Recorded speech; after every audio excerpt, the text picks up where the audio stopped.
Buongiorno e ben ritrovati con l'informazione flash di New Sicilia. Queste le notizie più importanti della mattina. In apertura 2 incidenti mortali avvenuti nella mattinata di oggi. Il primo a Portella di Mare, una località di Misilmeri nel Palermitano.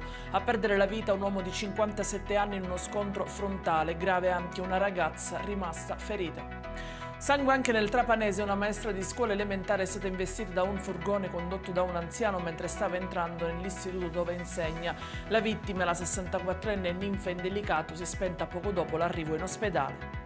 Ricerche in corso nelle campagne tra Chiaramonte e Monterosso per trovare un uomo di 65 anni di Ragusa che risulta disperso da ieri sera. La prefettura ha disposto in zona l'invio di squadre di protezione civile, vigili del fuoco e forestale. Si è concluso oggi il percorso di assistenza e cura al Policlinico di Palermo per il paziente coinvolto nell'incidente sul lavoro avvenuto lo scorso 6 maggio a Casteldaccia.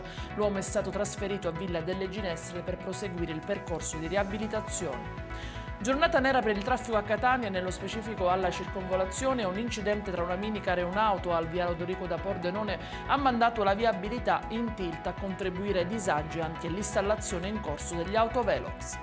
I dettagli su queste notizie li trovate come sempre sul nostro sito www.newsicilia.it e sui nostri canali social. Arrivederci e a più tardi.